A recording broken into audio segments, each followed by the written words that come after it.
मेरा नाम तो राघवेंद्र कुमार है,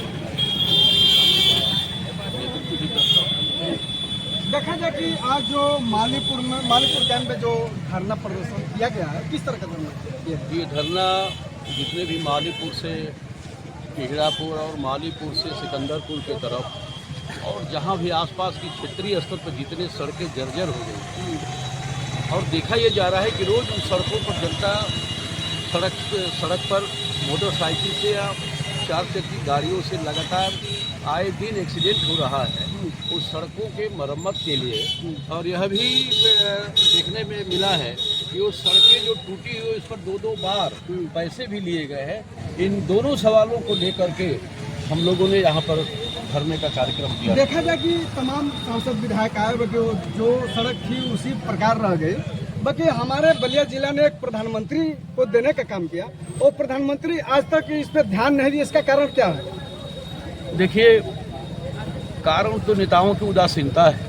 वो चाहे बड़े नेता हो या उससे संबंधित छोटे नेता हो या अधिकारी हो, कहीं न कहीं उनकी संवेदनहीनता है और जनता के सवाल से तो और ही दूर होते जा रहे हैं। संवेदनहीनता है, वो चाहे राष्ट्र का प्रधानमंत्री बन जाए या चाहे कोई भी बन जाए, लेकिन कितनों राष्ट्र का प्रधानमंत्री बन जाए, यहाँ तो देश में बड़े बड़े अनिल अंबानी जैसे दुनिया के सबसे बड़े धनी व्यक्ति हो रहे हैं, लेकिन यहाँ पर 80% लोग गरीबी रेखा से नीचे चले जा रहे हैं। तो प्रधानमंत्री और राष्ट्रपति बनने से ही तो, नहीं तो अब तक तो सब बन गई होती, लेकिन यहाँ खुदगर्जी है। यहाँ पर प्रशासन हो, यहाँ पर जितने जनप्रतिनिधि हैं वो जनता के सवालों से वो लगातार विरक्त रह रहे हैं, इसीलिए ये सारे दिन जनता को देखने को मिल रहा है। जो आपने जनप्रतिनिधि चुना है उनसे क्या अपेक्षा किए हैं और क्या मतलब उन्होंने जवाब दिया है? देखिए, जनप्रतिनिधि से तो हमारी अपेक्षा रहेगी कि जनप्रतिनिधि तो जनता ने इसीलिए बनाया है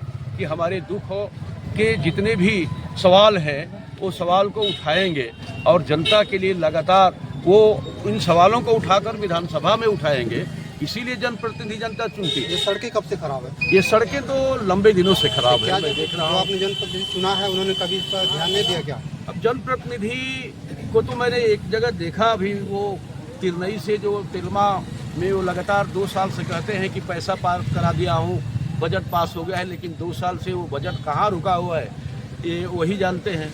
कोई ठीक नहीं रहता है कि वो बजट कहाँ होगा, 3 साल होने जा रहा है।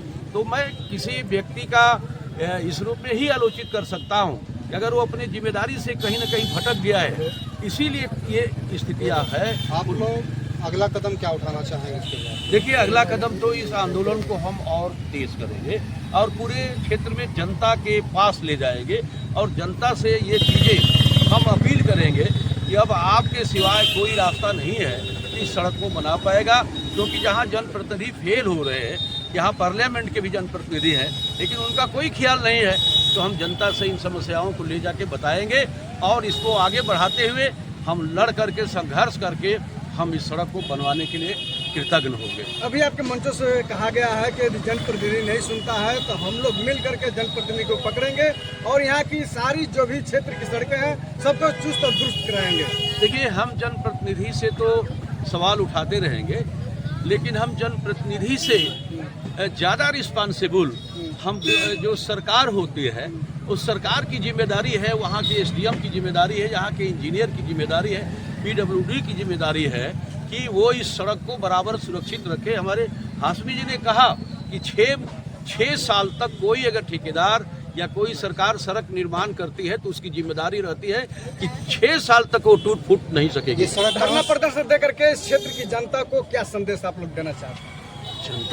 जनता को तो संदेश हम ही देना चाहूँगा कि जनता ने जनप्रतिनिधियों पर तो विश्वास किया है, कम से कम इस जन आंदोलन पर विश्वास करे जनता, ताकि जनता अगर इस आंदोलन में अगर हम लोगों की मदद करेगी तो हम लोग विश्वास दिलाते हैं कि आगे आने वाले दिनों में हम किसी जनप्रतिनिधि के बदौलत नहीं बल्कि जनता की बदौलत ही हम इस लड़ाई को जीत लेंगे। इस जानकारी को देने के लिए बहुत बहुत धन्यवाद आपको।